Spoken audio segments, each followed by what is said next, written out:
కోర్టుకి వెళ్తే నా కేసు దగ్గర దగ్గర 8 నెలలు 9 నెలలు నడుస్తుంది. ఆ కేసులో డీటెయిల్స్ కూడా రావు, నా పేమెంట్ నాకు రావు. నాకు ఎందుకు సార్ మీరు గొప్పగా చెప్పుకునే ఇండస్ట్రియలిస్టులు సార్, సుజా చౌదరి గారు నాకు 6,000 రూపాయలు ఇవ్వాలండి ఆ రోజుల్లో. 6,000 రూపాయలు సుజా చాలా చౌదరి బ్యాంకులకు కూడా సార్. ఉన్నాడు సార్.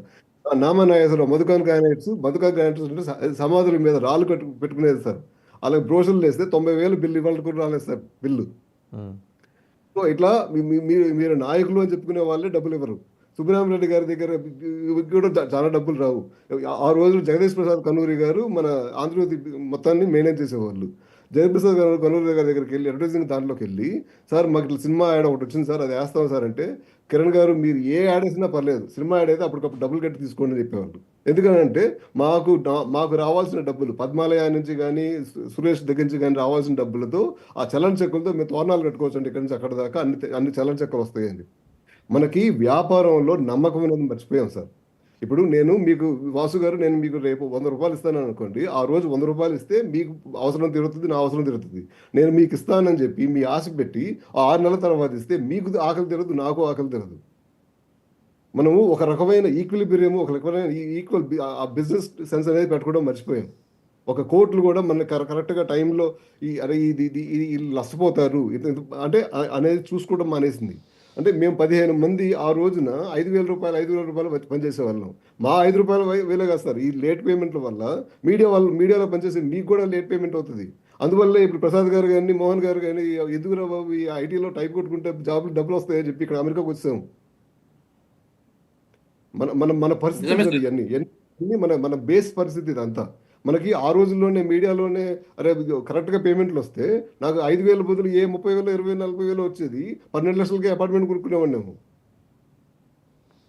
అంటే ఇప్పుడు కరెంట్ సిచ్యుయేషన్లోకి వస్తానండి. ప్రసాద్ గారు అన్నారు అంటే వెలుగు చూడని వాస్తవాలు, అంటే అందులో ఆయన ప్రొయాక్టివ్గా కూడా ఆలోచించండి అని సజెస్ట్ చేస్తున్నారు.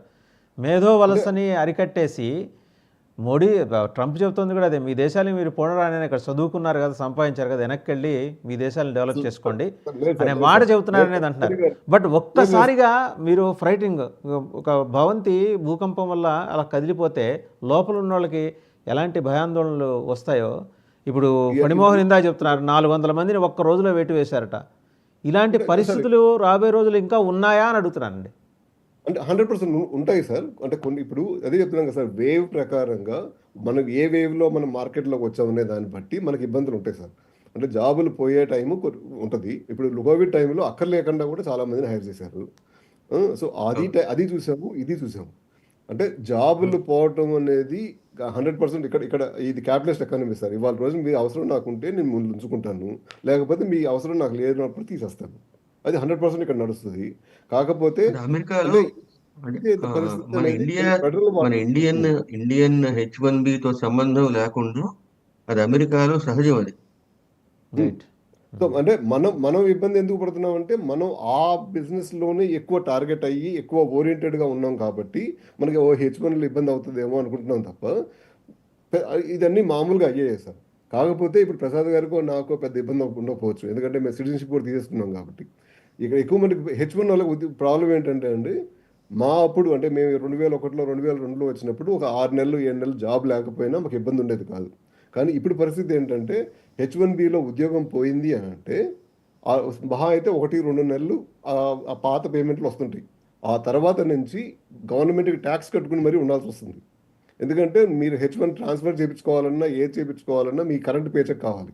ఆ పేచెక్ కోసం అని చెప్పి మళ్ళీ రన్ చేసుకోవాలి. మీకు ట్రంప్ చేసిన పెద్ద అదేంటంటే అంతకుముందు 55,000 45,000 ఉన్న మినిమం వేజ్ని తీసుకెళ్ళి 100,000 సిటీ పట్టి పెంచుకుంటూ వెళ్ళిపోయాడు. ఇవాళ రోజున డాలర్స్లో మీకు H1 రావాలి అంటే 95 నుంచి దగ్గర 120K దాకా నీకు జీతం రావాలి. అంత జీతం రానప్పుడు నువ్వు ఆ జీతాన్ని మళ్ళీ నువ్వు ఏదో ఒకటి చేసి మళ్ళీ ట్యాక్స్లు కట్టాలి.